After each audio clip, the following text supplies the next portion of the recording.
आशा करता हूँ आप सब बहुत अच्छे होंगे। मेरा नाम है सिद्धांत अग्निहोत्री। स्टडी ग्लोस पे आपका बहुत बहुत स्वागत। ब्लू इकोनॉमी पॉलिसी की हम बात करेंगे। भारत की ब्लू इकोनॉमी पॉलिसी क्या है? तो मिनिस्ट्री ऑफ अर्थ साइंसेज ने ड्राफ्ट ब्लू इकोनॉमी पॉलिसी इसका ड्राफ्ट निकाला है, और जो भारत का विजन है न्यू इंडिया का 2030 तक, उसके साथ बिल्कुल फिट बैठती है ये। तो इसमें बहुत सारे सजेशंस इनवाइट किए हैं, जिसमें एनजीओज, एकेडमिया, सिटीजन्स, ये सब। पॉलिसी का जो डॉक्यूमेंट है ये बेसिकली हाईलाइट करता है कि इकोनॉमी जो होती है, ब्लू इकोनॉमी, जो 10 कोर डायमेंशन होते हैं ना नेशनल ग्रोथ के, उसमें से एक है। अब इसमें जो पॉलिसीज हैं, सेवरल की सेक्टर्स होलिस्टिक ग्रोथ के लिए वो बहुत इंपॉर्टेंट रहते हैं। अब इसमें 7 थीमेटिक एरियाज है। सबसे पहले तो framework, national accounting framework. Blue economy क्या? जो आपकी पानी से डील करे। ओशन रिसोर्सेज है ना आपके पास, ओशन में इतने सारे रिसोर्सेज हैं, फिशरीज हैं और मिनरल्स हैं, तो उनको प्रॉपर यूज करें, सस्टेनेबल यूज, ताकि लाइवलीहुड और जॉब्स को इंप्रूव किया जा सके। Economic growth, social inclusion, improvement, preservation, improvement of livelihoods, इन सबको ब्लू इकोनॉमी जो है वो ठीक करता है। पहली बार ये 1994 में आई थी। Professor Guntur poly United Nations university के थे ये। तो ब्लू इकोनॉमी जो है ये इसलिए भी इंपॉर्टेंट है क्योंकि सबसे पहले तो ये सारी की सारी लाइफ्स, ये भाई ओशन से, ओशन के मिनरल से, फिशरीज से, मरीन इंडस्ट्री जो है वो कितने लोगों को ही रोजगार देती है। उसके बाद फिर स्मार्ट शिपिंग, ताकि जो इन्वायरमेंट पे इंपैक्ट है उसको कम किया जा सके। रिन्यूएबल एनर्जी को हार्नेस करता है भाई। ओशंस में, ओशंस के बगल में ही आपने देखा होगा बड़े बड़े प्लांट्स लगे रहते हैं, hydro power plants. Tidal energy को यूज करके इलेक्ट्रिसिटी जनरेट की जाती है। उसके बाद मरीन लाइफ और ओशंस को भी कंजर्व करता है। जॉब्स, पॉवर्टी, हंगर को मिटाता है ये। कोस्टल कम्युनिटीज को प्रोटेक्ट करता है ये। और जो मरीन ये पोल्यूशन है ना भाई, आपको पता है ना कि कितना टन्स एंड टन्स ऑफ, लाखों टन्स ऑफ प्लास्टिक जो है वो ओशंस में जमा हो रहा है। हम लोग प्लास्टिक फेंकते जाते हैं, ओशंस में जमा होता जाता है। यही प्लास्टिक जो है मछलियां और बाकी जो भी रहते हैं, है ना, समुद्र में, मतलब ओशंस में, ये खाते हैं और बहुत दिक्कत होता है।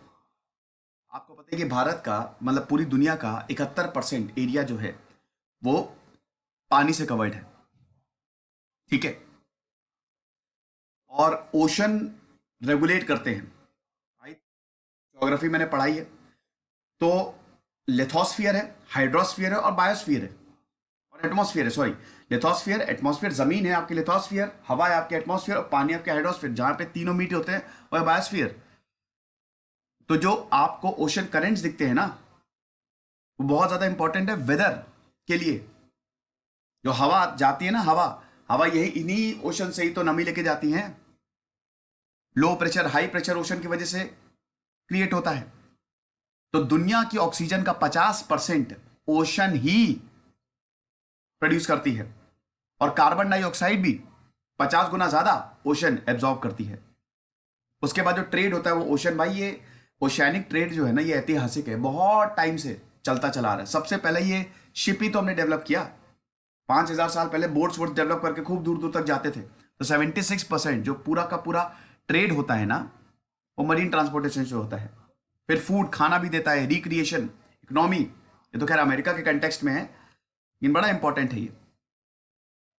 तो ब्लू इकोनॉमी जो है बहुत ज्यादा इंपॉर्टेंट है नेशनल ग्रोथ के लिए। ब्लू इकोनॉमी बहुत ज्यादा इंपॉर्टेंट है। मैंने सात, अच्छा मैंने आपको 7 थीमेटिक एरियाज नहीं बताए थे। सबसे पहले तो नेशनल अकाउंटिंग फ्रेमवर्क, फिर कोस्टल मरीन स्पेटियल प्लानिंग और टूरिज्म, कैसे टूरिज्म को लेके आए, हमारे ईस्ट और वेस्ट कोस्ट है ना। फिर फिशरीज, एक्वाकल्चर, फिश प्रोसेसिंग।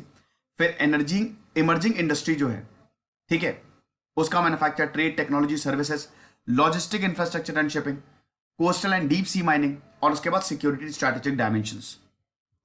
तो ये बेसिकली 7 थीम है ना। तो आप हिस्ट्री देख लीजिए। 1994 में इसको स्टैब्लिश, मतलब एक कंसेप्ट जो है वो उसको इंट्रोड्यूस किया गया था, ताकि सस्टेनेबल मॉडल्स और डेवलपमेंट जो है वो हम बना सके। उसके बाद फिर थर्ड अर्थ समिट जो कि रियो में हुई थी 2012 में, ब्लू इकोनॉमी पे और फोकस किया गया। फिर उसके बाद ग्रीन इकोनॉमी, हालांकि इसमें ग्रीन इकोनॉमी को भी एक्सपैंड करने की बात थी, लेकिन कंसेप्ट जो है 1994 में ही आया, और उसके बाद ये डेवलप ही होता जा रहा है। पॉलिसी जो भारत की, जो ड्राफ्ट ब्लू इकोनॉमी पॉलिसी है, उसका एम यही है कि जीडीपी में ब्लू इकोनॉमी का अच्छा खासा कंट्रीब्यूशन रहे। अभी अगर बात करें तो 4.1%, 4% जो भारत की इकोनॉमी का 4% ब्लू इकोनॉमी कंट्रीब्यूट करती है, जितनी भी इकोनॉमिक एक्टिविटीज है, मरीन डाइवर्सिटी को प्रिजर्व करती है, उसके बाद कोस्टल कम्युनिटीज को ये इंप्रूव करती है, नेशनल सिक्योरिटी को ये मेंटेन करती है। हमारे यहाँ बहुत बड़ी कोस्ट लाइन है ना भाई, 7,500 किलोमीटर की तो कोस्ट लाइन है हमारा। 28 स्टेट, मतलब 28 में से 9 स्टेट्स दे आर कोस्टल। तो ये चीज है, हमारे यहाँ 199 पोर्ट्स हैं, 12 मेजर पोर्ट्स हैं, तो बहुत इंपॉर्टेंट है ये चीज है। ये तो चलिए मैं आपको बता ही चुका हूं। तो जितने भी हमारे नॉन लिविंग रिसोर्सेज हैं उनको प्रॉपर यूटिलाइज करना, कोस्टल कम्युनिटीज को भी डेवलप करना। बाकी और भी बहुत सारे इनिशिएटिव्स लिए गए भारत द्वारा।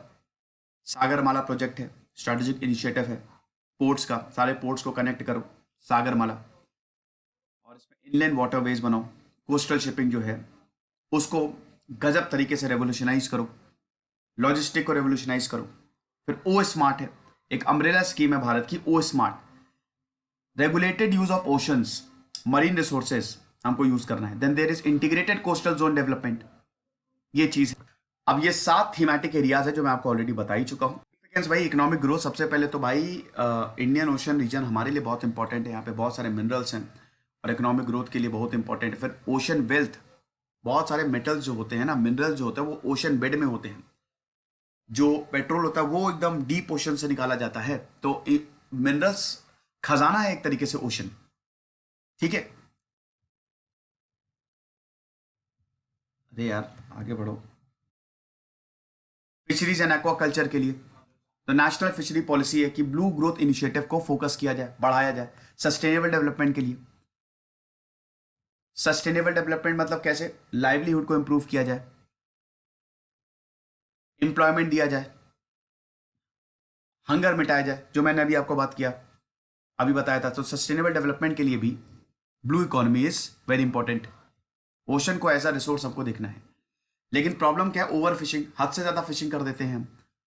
इतनी भी फिशिंग नहीं करनी चाहिए जिसकी वजह से मरीन इकोलॉजी डिस्टर्ब हो जाती है। पोल्यूशन बहुत ज्यादा, प्लास्टिक वेस्ट भरा हुआ है, लाखों लाखों टन्स ऑफ प्लास्टिक वेस्ट आपको ओशन में मिलेगा, जिसकी वजह से मरीन इकोलॉजी अगेन डिस्टर्ब होती है। जेंडर इनइक्वालिटी, मरी टाइम इंडस्ट्री में खाली 1% वुमेन है, 99% मेन है।